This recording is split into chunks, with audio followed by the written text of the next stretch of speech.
Saya bertanggung jawab penuh atas statement bahwa pendaftaran server KPU itu tidak di Indonesia. Ya, ini buktinya ada.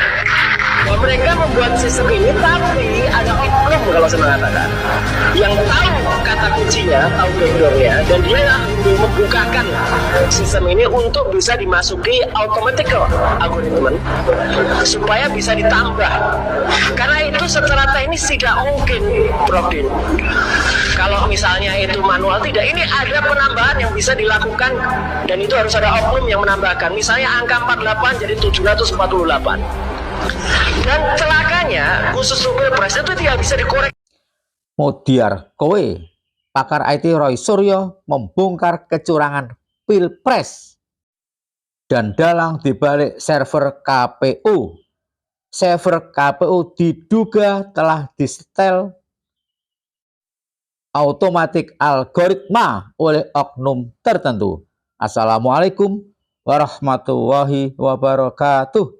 Bertemu kembali dengan Kang Sen di Indonesiana Radio.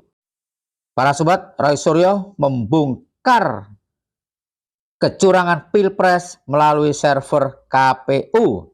Ketika Roy Suryo hadir pada acara 100 tokoh yang hadir, di mana Din Samsudin dan kawan-kawan membahas hak angket dan pemakzulan Jokowi.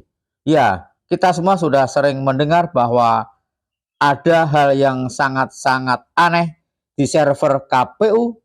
Server KPU didaftarkan di luar negeri, di Singapura, ada yang bilang di Cina, di Prancis, dan lain-lain. Intinya didaftarkan di luar negeri dan ini melanggar undang-undang, melanggar kerahasiaan negara.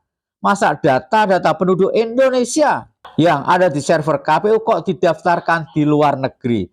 Roy Suryo mengatakan ini jelas pelanggaran kedaulatan negara.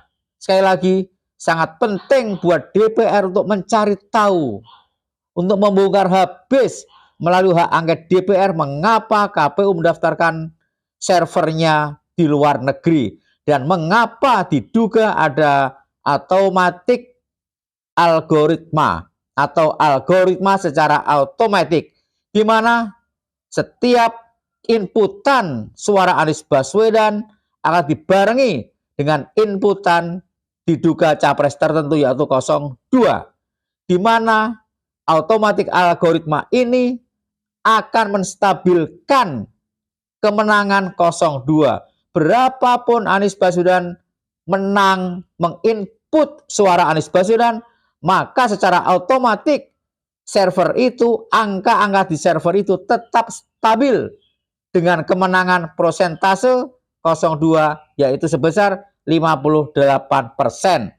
Dan untuk membongkar ini, satu-satunya jalan yang pertama adalah audit forensik server KPU dan yang kedua adalah melalui hak angket. Hak bertanya secara detail baik kepada KPU maupun kepada yang bertanggung jawab di negara ini yaitu Jokowi. Saya bertanggung jawab penuh atas statement bahwa pendaftaran server KPU itu tidak di Indonesia. Ya, ini buktinya ada. Bung Roy Suryo telah meneliti sendiri secara detail dan menemukan bahwa server KPU tidak didaftarkan di Indonesia. Menjadi pertanyaan kita semua, apa urgensinya server KPU Sirekap itu didaftarkan di luar negeri, katakanlah di Singapura? Apa urgensinya? Pasti ada udang di balik batu semua itu. Patut diduga ada rencana-rencana jahat, ada rencana-rencana tertentu yang tahu cuma KPU dan orang-orang di rezim ini yang dikasih tugas untuk mengotak-atik server KPU. Lagi-lagi, inilah pentingnya server KPU di audit forensik. Inilah pentingnya DPR mengadakan hak angket biar jelas dan gamblang maksud dan tujuan KPU, maksud dan tujuan rezim ini, terutama Jokowi. Mengapa server KPU didaftarkan di luar negeri? Ini baru satu poin. Saya mengakses sendiri IP-nya. Kalau nggak di Indonesia di mana? Di Singapura.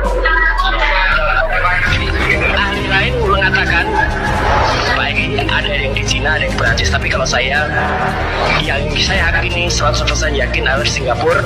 Alamatnya ada di Allium Computing Co Ltd dan itu di Singapura.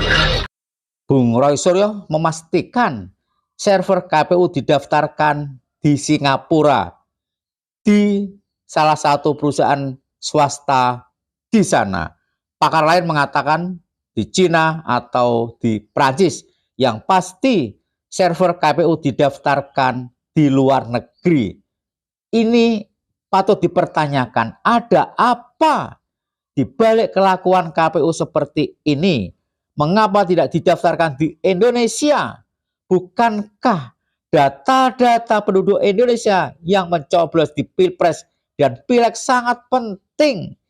Jika sampai bocor ke negara Singapura, ke negara Cina, atau ke negara Prancis, betapa bahayanya negara Kesatuan Republik Indonesia ini. Mereka bisa memanfaatkan mau untuk apa saja, sangat mudah. Atau jangan-jangan seperti disinyalir banyak pakar, ada maksud-maksud tertentu, maksud jahat. Apakah itu berkaitan dengan angka-angka yang bisa dirubah atau maksud-maksud jahat yang lain? Sekali lagi, sangat diperlukan investigasi, sangat diperlukan audit forensik server KPU.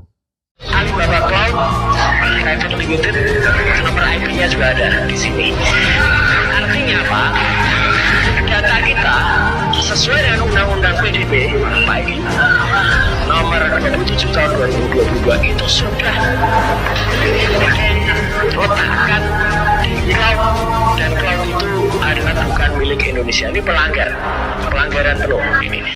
Sangat jelas, server KPU didaftarkan di luar negeri, di mana server itu memuat data-data penduduk Indonesia, data-data pemilih Indonesia.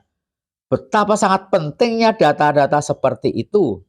Jelas apa yang dilakukan KPU itu pelanggaran undang-undang dan wajib diusut tuntas. Jangan biarkan data penduduk Indonesia tergadaikan ke negara-negara lain. Dan tadi yang dipertanyakan, sistem Sirekap ini memang bukan sistem yang baru. Jadi kalau Ketua Bawaslu, Pak Rahmat Bagja, mengatakan ini sistem baru, bukan. Ini bukan baru, ini sudah 4 tahun. Pernah dicoba di Pilkada tahun 2020 yang lalu.